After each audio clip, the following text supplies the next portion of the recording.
Hatred is an intense negative emotional response to certain people, things, and ideas. Hatred can make people do inhumane things like war, an intense armed conflict between states, governments, and societies. Two forces clashing, leaving only pain and destruction behind. War separates families, turning kids into orphans and destroying the infrastructures and livelihoods of countries. War can be many things, but at its core, war is a constant cycle of hatred and self-proclaimed justice. Anime covers a lot of different topics about human emotions. A great example is Grave of the Fireflies, a short story about Osaka and his little sister Setsuko, losing both parents during the Second World War. An older brother protects his little sister while the world burns around them. These kids didn't deserve this, but is often the case, those affected by war, those affected by hatred, often don't choose what happened to them. Another great example is one of the most popular villains in anime, Pain. A character who was hollow and drained by sorrow but confident in his ideals, Pain is emblematic of the endless cycle created by people acting on their own hatred. In this case, someone killed people important to him, so he tried to do the same, creating more people just like them who need to avenge those who have fallen.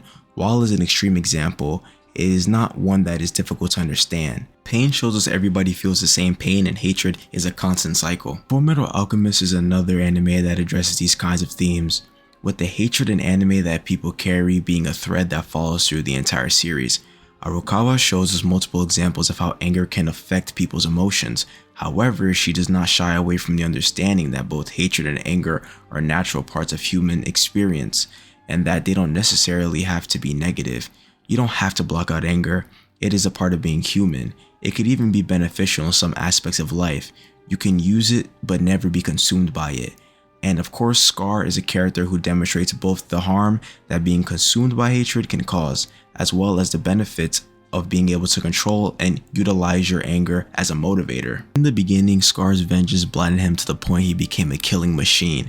His people were slaughtered by the world government, even losing his brother in the war. However, his brother would leave behind his arm, along with the power for Scar to fight back, not so subtly giving him the alchemic abilities to dismantle things, to take apart the powers who had oppressed his people. It's kinda poetic. Scar claims he does his actions for his people, but his motive seems like a facade for his hatred. Scar praises his god, but at the same time he is playing God. He acts as if slaughtering the lives of the alchemist or anyone else who gets in his way is justified based on the terrors committed against his people. But who is he to make that decision? What gives him the right to be judge, jury, and the executioner? Absolutely, he is right to feel anger, to feel hatred, or to feel like it is unfair, because it definitely is. However, in making the decision to kill all the alchemists, including those who weren't even at Ishval, he is acting with the same level as brazen disregard for human life that he hates those people for. He is lowering himself to their level and saying that it's God's will to do so, but clearly on some level, even he doesn't believe this, as he gives up his Ishvalan name when he begins his crusade. Despite constantly speaking about God's will or justice, Scar is cognitive that he is acting in a brutish and disgraceful way, which is unworthy of the name he was given by that very God. As Scar continues the act of vigilantism, he seems to take on more and more of an emotional burden. He isn't enjoying what he is doing. He isn't getting catharsis, vindication, or justice by slaughtering people. He's only tainting himself further with each kill.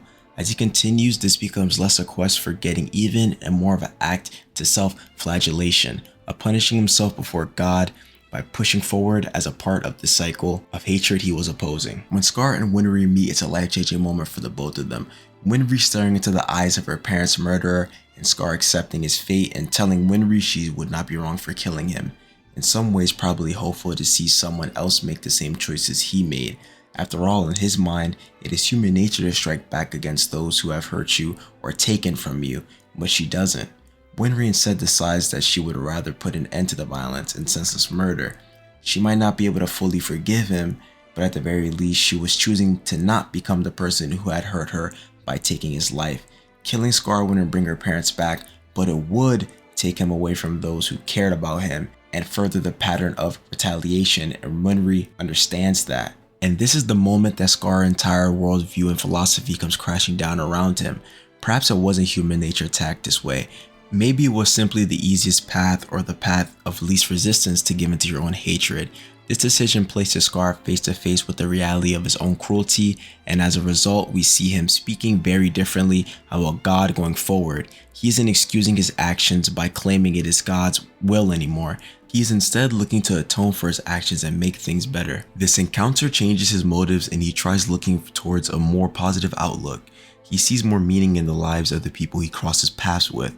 When he finds Dr. Marco, Scar could have killed him since he played a large role in killing his people, but Scar chooses to look beyond revenge and works with Dr. Marco for the bigger threats at hand, those being Father and the homunculus. We see the conclusion of Scar's character arc when he fights King Bradley, bringing Scar's story full circle. With Scar's new motives, he's able to defeat the man who was most responsible for his people's death. Without Scar seeing the bigger picture, he would never be in the position to fight King Bradley. Scar was an extremist. He was going in a downward spiral, letting his rage and sorrow possess him. Scar breaks the cycle of hatred. He makes a change and impacts the story in a positive way with the help of him finding human connections. He finds himself through the sorrow. He is in a way better place, but he will never forget what happened to him and his people. Scar's character arc brings up a very interesting and difficult question to the audience. How should we react in situations of drastic injustice? The fact of the matter is that what happens to his people is terrible and unforgivable, but what is the correct response? Scar chooses to seek out his own justice by becoming a vigilante and slaughtering those who attacked Ishval, and clearly that is painted to be the wrong answer within the story. Morally, we should be able to look at those who hurt us and turn the other cheek like Winry does, or to follow the forms of justice and punishment put into place by society. However, Amestris was not being held accountable for their attack. In fact, they were covering it up. Hundreds or thousands of people were killed, and no balance was being restored, which in a series preaching about equivalent exchange might seem odd. The reality is that there is no right answer to this question. Lashing out and trying to get even just hurts more and makes you as bad as the people who harmed you, but not taking any action feels unfair and not satisfying. Beyond that, each path creates endless cycles of their own. If Amestrians killed Ishvalans and Ishvalans killed Amestrians in retaliation, Amestris would strike back until one of them is no longer able to do so. On the other hand, if we allow people to commit evils against us and to retaliate, sure, we are stopping that cycle from happening. We are also allowing those people the freedom to repeat their actions in the future. If a thief knows they will never be punished, why would they stop stealing? It's a difficult and complicated question being raised by the series, but I believe the point in asking is not to find an answer, but to find consideration. Fullmetal Alchemist isn't trying to say we should always forgive people or always fight back. It's saying to think about your actions and the implications they have, and to take responsibility for the consequences.